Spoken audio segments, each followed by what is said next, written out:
नमस्कार दोस्तों, मैं अक्षय कुमार फ्रॉम बांका बिहार और स्वागत करता हूं आप सबों का हमारे अपने YouTube channel mission board exam में। दोस्तों, यदि आपने अभी तक हमारे चैनल को सब्सक्राइब नहीं किया है तो पहले आप चैनल को सब्सक्राइब कर लें और बगल में एक घंटा दिख रहा होगा उसे भी दबा दें। उससे क्या होगा कि मैं जैसे ही आपके इस चैनल पर वीडियो अपलोड करूंगा आपको मैसेज यानी नोटिफिकेशन चला जाएगा, यानी आपको पता चल जाएगा कि मैंने वीडियो अपलोड कर दिया, ताकि आप आसानी से ऑनलाइन पढ़ाई कर सकें।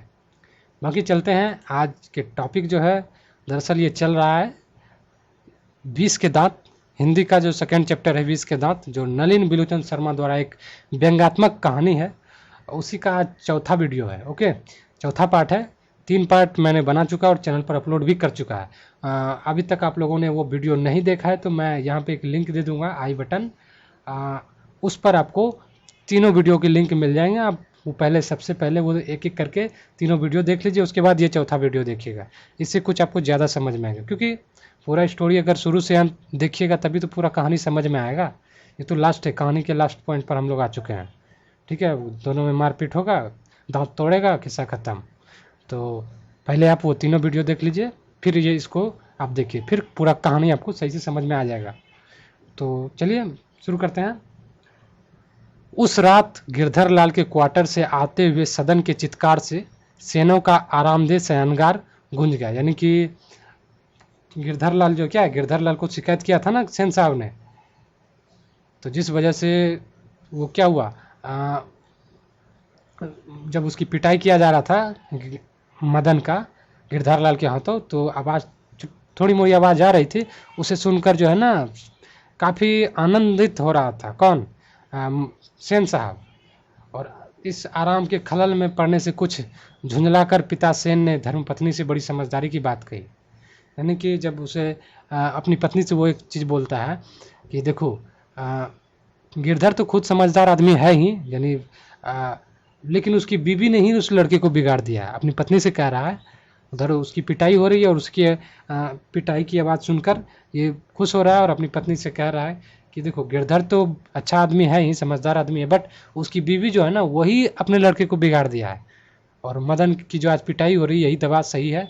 मेरी तो तबीयत हुई थी, यानी मेरा भी मन बना था कि उसी समय जब वो गाड़ी से जो उलझा हुआ था, ड्राइवर से जो हो रही थी मारपीट, उसी समय लगा कि मैं उसकी पिटाई कर डालूँ, खाल उधेड़ दूँ। बट गिरधर ने ऐसी ही कड़ाई जारी रखी तो शायद ठीक हो जाए। Spare the rod and spoil the child. माता सेन की नींद उचट गई थी। यानी क्या, यानी सेन साहब की जो पत्नी थी उसकी नींद जो है खराब हो गई थी, कि वो सो रही थी और ये बक बक बक बक बक बक कर रहा था मदन, ये सॉरी सेन साहब। और मदन की कातर चिल्लाहट से ज़्यादा जो है ना उसको दिक्कत हो रहा था, कब, अपनी पति के बकबक पर ज़्यादा खींच आ रही थी, क्योंकि उसकी नींद जो है टूट गई थी और वो बक बक बक बक कर रहा था सेन साहब अपनी पत्नी से। उसकी पिटाई तो हो रहा था मदन का, बट उससे ज़्यादा दिक्कत हो रहा था किसको, उसकी पत्नी को, उसकी पति से, क्योंकि फालतू का बकबक कर रहा था। जब देखिएगा ना, जब नींद टूट जाएगा उस समय आप कोई बकबक करेगा तो लगेगा उठा कर पटक दें सबको, तो वैसा फीलिंग हुआ होगा उसकी पत्नी को। ठीक है, लेकिन उन्होंने भी अपनी खींच मदन पर ही उतारी, यानी कि मदन को ही दरअसल बात जो है अपने पति को का, देखिए कमबख्त कैसे कौवे की तरह चिल्ला रहा है, किसको बोल रहा है, बोल रहा है अपने पति को ही, क्योंकि वो पति है उसका बकबक कर रहा है ना। बट नाम किसका लिया, मदन का, भिकमंगा कहीं का, खोखा की बराबरी करता फिरता है। मदन का आर्त रुदन रुक गया था।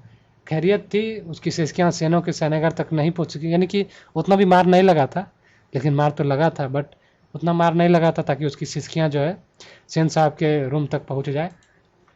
लेकिन दूसरे दिन तो बिल्कुल बेढब सा मामला ही बेढब हो गया, अजीब हो गया। शाम के वक्त जब खेलता कूदता खोखा जो है वो बंगले के आते बगल वाली गली में जा निकला। यानी जब वो शाम के समय जो बच्चे खेलने के लिए निकलता है ना बाहर, तो उसी प्रकार जो है खोखा जो है बंगले से बाहर निकला तो बगल वाली गली में जा निकला वो। ठीक है, तो वहाँ धूल में मदन पड़ोसियों के आवारागर्द छोकरों के साथ लट्टू खेल रहा था, लट्टू नचा रहा था, नहीं होता है लट्टू खेलता है अपने 2-4 लोगों के साथ अपने गली मोहल्लों में, गाँव देहात में। तो ठीक उसी प्रकार जब ये निकला कासू बाबू, तो देखा कि ये जो मदन जो है अपने आवारा गर्द छोकरा जो है, आवारा मतलब जो इधर उधर बिलबलता रहता है, आवारागिरी करते रहता है, और वैसे छोकरों के साथ वो क्या कर रहा था, लट्टू नचा रहा था। खोखा ने तो देखा तो उसकी भी तबीयत मचल गई कि मुझे भी खेलने दो, मुझे भी इंटरेस्ट है। तो बट क्या हुआ ना कि हंस जो है, यहाँ पे देखिए व्यंग किया हुआ है लेखक साहब ने, हंस कौओं की जमात में शामिल होने के लिए ललक गया। हंस जो है दरअसल खोखा को कहा गया है, खोखा यानी कासू, और कौओं की जमात में यानी आवारागर्द छोकरे, यानी कि जिसका लीडर था कौन, मदन, उसकी जमात में शामिल होने के लिए कौन ललक गया, खोखा, हंस ललक गया। लेकिन आदत से लाचार उसने बड़े रोब के साथ मदन से कहा। वैसे आदत से तो लाचार मतलब यहाँ पे कहने का मकसद है वो बड़े बाप का बेटा था, बिगड़ेल बिगड़ेल संतान था, तो उसने बड़े रोब के साथ कहा, है मदन हमको भी लट्टू खेलने दो, यानी कि इस अंदाज में थोड़ा रोब के साथ एकदम मदन से कहा हम भी खेलेंगे। बट दूसरे लड़कों को कोई खास मतलब की दिक्कत नहीं हुई, बट खोखा को अपनी जमात में ले लेने के फायदों को नज़रअंदाज नहीं कर सकते थे, पर उनके अपमानित प्रताड़ित लीडर मदन को यह बात कब मंजूर हो सकती थी, यानी कि उसी द्वारा अपमानित जो था प्रताड़ित लीडर, उस आवारागर्द छोकरों का लीडर मदन, उसको यह मंजूर नहीं हुआ कि उसको भी हम इस लट्टू खेलने दें। उसने झट जवाब दे दिया, अरे भाग जा यहाँ से, बड़ा आया लट्टू खेलने वाला, निकल, है भी तेरे लट्टू, जा अपने बाप की मोटर पर जाकर बैठ। ऐसे एकदम तेईस में आके कासू कासू इससे कासू क्या हो गया, तेईस में आ गया, यानी गुस्से में आ गया। और इस उम्र में नौकर पर, अपनी बहनों पर जब वो हाथ चला देता था तो फिर तू किस खेत की मूली है, बस इसी में हो गया, भिड़ंत हो गया, यानी कि क्या मजा लेके उसे कुछ कर दे। उसने आओ न ताव देखा और सीधा मदन को एक गुस्सा दे डाला, दिया मदन को जब एक गुस्सा, तो उसके बाद देखिए क्या हुआ इंटरेस्ट। चोर गुंडा डाकू होने वाला, डाकू बनने वाला मदन, वो भी कब मरने वाला था, वो तो ऐसो बाप से रोज मार खाता था। वह झट कासू पर टूट पड़ा, जब उसको एक गुस्सा लगा तो उल्टा वो भी टूट पड़ा। अब जो दोनों में जो जबरदस्त द्वंद्व होने लगा, युद्ध, और बाकी जो आवारागर्द दोस्त थे, छोकरा था, वो उस द्वंद्व युद्ध का मजा लेने लगा। लेकिन यह लड़ाई हड्डी और मांस की, बंगले के पिल्ले और गली के कुत्ते की लड़ाई थी। यहाँ पर व्यंग किया गया, हड्डी का मतलब है यहाँ पे मदन को कहा गया, और मांस जो एक अमीर घर का बेटा कासू खोखा वो है, बंगले के पिल्ले यानी अमीर घर का औलाद पिल्ला यानी कासू खोखा जिसको बोलते हैं, और गली का कुत्ता यानी कि एक गरीब का बच्चा मदन, उसको संबोधित किया है इस वर्ड से। बट आहते में यही लड़ाई हुई रहती, यानी कि अगर समझिए कि अगर ये लड़ाई अगर कासू के घर के अगल बगल हुई रहती, कासू तो उस समय शेर हो जाता है, लेकिन मार हुई थी कहाँ, द्वंद्व युद्ध हुआ था कहाँ, थोड़ी सी घर के निकट एक गली में हुआ था। बट जिस वजह से वो मार खा गया, कासू को मार खाना पड़ा, किससे, मदन से। बट वो क्या करेगा, वो रोते रोते जान बचाकर वहाँ से भाग निकला। क्योंकि महल और झोपड़ी की लड़ाई में अक्सर तो जीत तो महल वाले की होती, क्योंकि उसके पास पैसे रहते हैं, पावर रहता है, रुतबा रहता है। लेकिन गरीब का बच्चा क्या है ना, झोपड़ी वाले हार इसलिए जाते हैं क्योंकि उसी के अपने लोग उसके सपोर्ट में नहीं रहते हैं। मदन के जो दोस्त थे, आवारागर्द छोकरा था, वो खुद इसके सपोर्ट से हट गया, जिस वजह से जीत तो हमेशा महल वाली की ही होती है, और महल वाला ही जीता।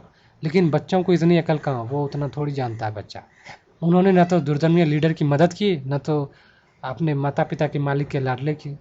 हाँ, लड़ाई खत्म हो जाने पर तुरंत ही सहमति हुई तितर, लड़ाई जैसे खत्म हुआ सब डर के इधर उधर भाग गया, तितर बितर हो गया। बट मदन जो है ना घर नहीं लौटा, लेकिन जाता भी कहाँ, 8-9 बजे इधर उधर मारा फिरता रहा। फिर जब भूख लग गया तब वो गली के दरवाजे से धीरे धीरे आहिस्ता आहिस्ता घर में घुसा। उसके लिए मार खाना कोई बड़ी बात नहीं था, वो मार तो उसका लिखल था, प्रतिदिन वो एक चोट मार खा ही लेता था। बस उसको डर यह था कि आज जो मार खाएंगे ना, बाकी जो मार खाते थे उससे आज कुछ डिफरेंट मार खाएंगे, कुछ अलग हट के मार खाएंगे। उसको बस ये डर था, क्योंकि आज यही कि आज मार और दिनों से कुछ बुरी होगी। लेकिन उपाय ही क्या था, वो पहले रसोई घर में घुसा। डर के मारे वो धीरे धीरे रसोई घर में घुसा, क्योंकि उसको भूख लगा था। माँ नहीं थी, बगल के सोने वाले कमरे में जहाँ सोया जाता है, वहाँ सोने वाले कमरे से ही एक बातचीत की आवाज़ आ रही थी। उसने इत्मीनान के साथ पहले भरपेट खाना खा लिया, फिर दरवाजे के पास जाकर अंदर की बातचीत सुनने की कोशिश करने लगा। पहले जब वो भोजन कर लिया भरपेट, उसके बाद सोचा कि देखते हैं क्या बात विचार हो रहा है, मेरे बारे में तो शायद बात विचार नहीं हो रहा है ना, देखते हैं शायद मेरे बारे में हो रहा है तो क्या क्या बात विचार हो रहा है। क्योंकि मेरे पिता तो खुद सेन साहब के यहाँ नौकरी करते हैं, किरी करते हैं, तो ज़रूर है कि मेरे पिताजी को पता चल ही गया होगा कि ऐसे ऐसे हुआ है, जिस वजह से वो कोशिश करने लगा सुनने की। लेकिन उसे बड़ा ताज्जुब हुआ कि उसके बापू जो हैं गरज तरज नहीं रहे थे। उसकी अम्मा ने भी कोई बात पूछी बट वो जिस ठीक से वो समझ नहीं पाया, सुन नहीं सका। तो उसके बाबू ने झल्ला कर कहा, अरे भाई बतलाया तो, साहब ने सिर्फ यही कहा कि आज से तुम्हारी कोई ज़रूरत नहीं। यानी यहाँ पे झल्ला कर उसके पिता जो है मदन के पिता, वो अपनी पत्नी से कह रहे हैं, अरे भाई बतलाया तो। कुछ उसकी पत्नी कुछ पूछ रही होगी, यानी उसकी माँ, मदन की माँ मदन के पिता से कुछ पूछ रहे होंगे, बट क्या हो ना कि उसके पिता ने कुछ झल्ला कर कहा कि अरे भाई बताया तो, साहब ने सिर्फ यही कहा कि आज से तुम्हारी कोई ज़रूरत नहीं। किसकी कोई ज़रूरत नहीं? यानी कि सेन साहब को मदन के पिता की कोई ज़रूरत नहीं है। कल से मकान छोड़ देना और अपनी जो तनख्वाह है वो वापस ले लेना। उसे दे दिया गया, उसे नौकरी से निकाल दिया गया, मकान छोड़ने का वार्निंग दे दिया गया, और जो सैलरी था बोला कि ऑफिस से आके ले लेना। बट मदन के काम की कोई बात नहीं हो रही थी। यानी मदन क्या किया नहीं किया उसका कोई बात नहीं हो रहा था। बट उसकी सज़ा की तजवीज़ होती रहती तो सुनने की कोशिश भी करता हुआ। बट वह दबे 5 बरामदे, वह दबे पाँव, यहाँ पे वो होगा दबे पाँव बरामदे में रखी चारपाई की तरफ सोने के लिए चला गया। बरामदा यानी बरामदा होता है, वहाँ पर एक खटिया लगा होता है जहाँ पे वो सोता था। तो वहीं सोने के लिए वो धीरे धीरे क्या हुआ, दबे पाँव एकदम धीरे धीरे जो है डरे सहमे वो चारपाई की तरफ जाने लगा। बट इसी बीच क्या हुआ, अंधेरा था, उसका पैर जो है एक लोटे से टकरा गया। जब लोटा जानते हैं स्टील का होता है, तो बस ठन ठन की आवाज़ सुनकर गिरधर जो है, गिरधर लाल वो बाहर निकल आया। अब का मदन का हालत ख़राब। मदन की अम्मा भी उसके साथ थी। मदन की अम्मा और गिरधर लाल दोनों एक साथ बाहर आए। मदन चौंक कर घूम गया और मार खाने की तैयारी में आज छाती को अपने हाथों से बांध कर खड़ा हो गया। अब वो जान गया कि अब तो पापा जान ही गए, अब तो मेरी पिटाई 100% होनी है। तो वो अब छाती पर हाथ रख कर जो है अब मार खाने के लिए तैयारी कर रहा था। मदन अक्सर अपने माता पिता के हाथों पीटा करता था। एक बार नहीं, पहली बार वो नहीं पीटा जा रहा था, कई बार वो सब उसकी पिटाई हो चुकी है अपने पिता के हाथों। तो वो कोई बड़ी बात नहीं थी। बट बहुत पीटने पर रोता भी था, मगर थोड़ा बहादुरी के साथ। गिरधर निस्सहाय निष्ठुरता के साथ मदन की ओर बढ़ा। मदन ने अपने दांत जो है भींच लिए डर के मारे।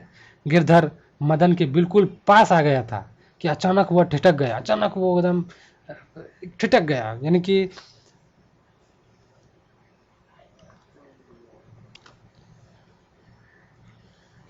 कि कहाँ गया, वो अचानक जो है इस ठिठक गया, यानी कि संकोच में पड़ गया कि ये क्या हो गया।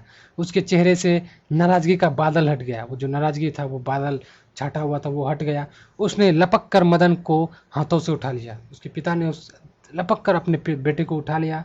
मदन तो हक्का बक्का अपने पिता को देख कर रह गया कि ये क्या हो गया, होने वाला क्या था और ये हो क्या रहा है।